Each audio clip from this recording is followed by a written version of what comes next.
this secret has been well worth it to make it unique, so I just gave that away.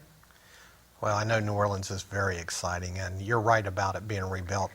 Um, it's probably 80% back, and I'll tell you what, it's exciting in every sense of the word, and you guys are going to have a great time. You know, and that's next November, so that's a year from now. We try to plan at least 2 years so people can plan their budget. And I guess Ireland was a success because now internationally we're going to go to Scotland, so That's right. that ought to be really good. You notice I'm picking almost English-speaking countries first before we go. We have a lot of people who want to go to Italy and Germany. We want to go as well. So it's just a matter of you can only go so many places in 1 year if you're trying to plan and budget.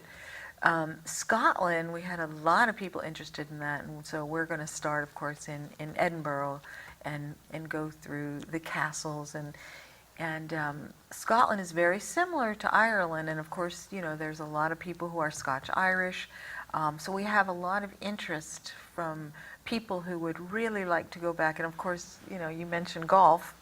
Yeah, So you can. You can't think about Scotland without thinking about golf. So there's a lot of interesting things that we're going to take a look at there and travel around, and there's even a literary tour there based on books by a lady named Diana Gabaldon, who wrote a series of, I think it's almost 10 books now, based on the history of Ireland, but it's also a love story. I mean, the history of Scotland, which is also a love story, but once you start reading those books, you can't put them down, and then you want to go there. And it's based on one of their biggest attractions, which is the standing stones that are there. And there's a lot of curiosity about those because they don't look like they were placed naturally. So how did they get there, and who did it?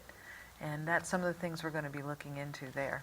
Trip to Scotland, approximately how many days do you plan for that trip? We take, when we go to Europe, we usually try to do about 9 days.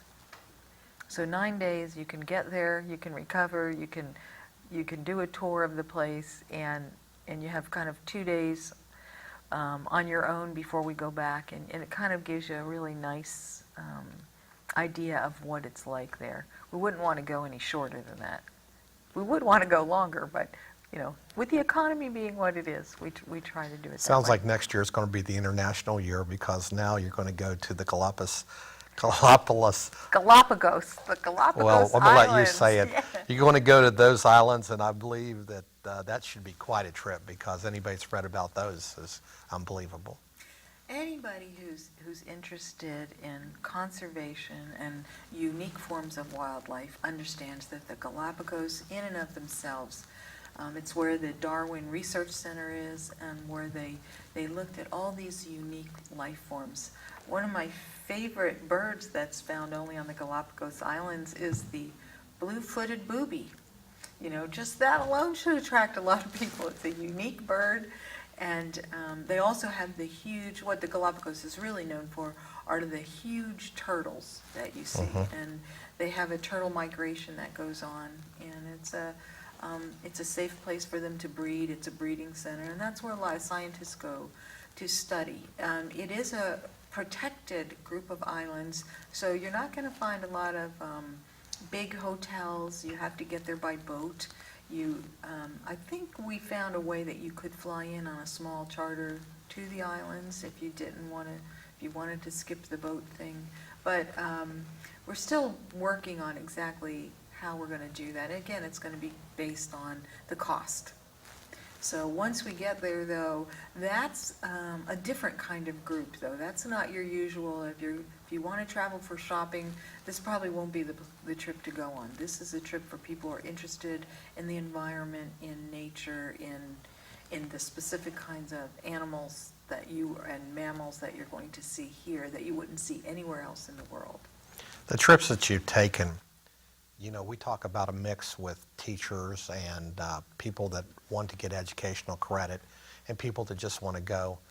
Do you have, like when you talk about percentages, is there any specific percentages that usually happen, like 50-50, 60-40, or anything, or you can't ever tell? It's a roll of the dice.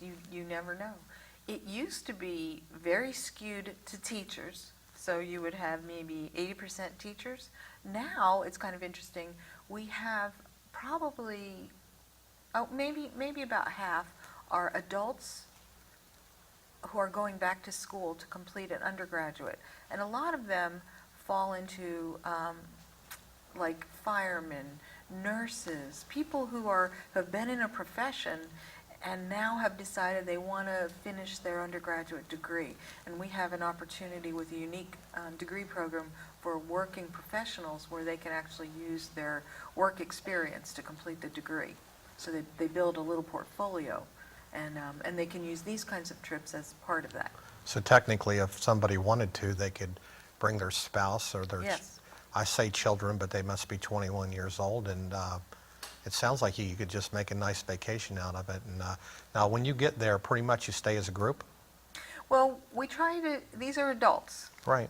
so we try to give them a little bit of both. Freedom to explore on their own, and then some venues where everybody's going together. And for example, internationally, when we travel to Ireland, we arrange some dinners at a castle. Well, the group is going to do that together. So when you're having dinner at the castle, and there's a king that comes and, and arrests some of the people, and you have to get them out of the dungeon and things like that.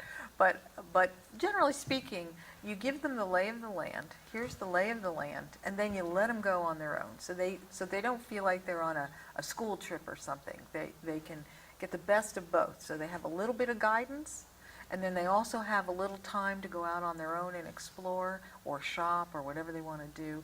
And then they can come back, and they have the opportunity to have meals with the group. So if people want to learn more about what you're doing, how should they get a hold of you? And, is there definite contact information, or how's this all work? Well, they can do one of two things. They can call me at the West Virginia University Extended Learning Office here at Robert C. Byrd High School. The telephone number is 304-627-2190. Or if they want to take a look at the itineraries and kind of make some decisions before they ever talk to me, they can go to our website at www.elearn@wvu.edu. Well, we'll try to put those up on the screen too so people can remember those. I know one thing, Sherry, I'm going to give you my email address before I leave here because the trips that you've mentioned just sound great. And, if the time frame hits for me, I think I'm going to go on a couple we of would them. love to have you, Roger. And, I don't see how anybody could pass up the educational opportunities like this and basically just have some fun.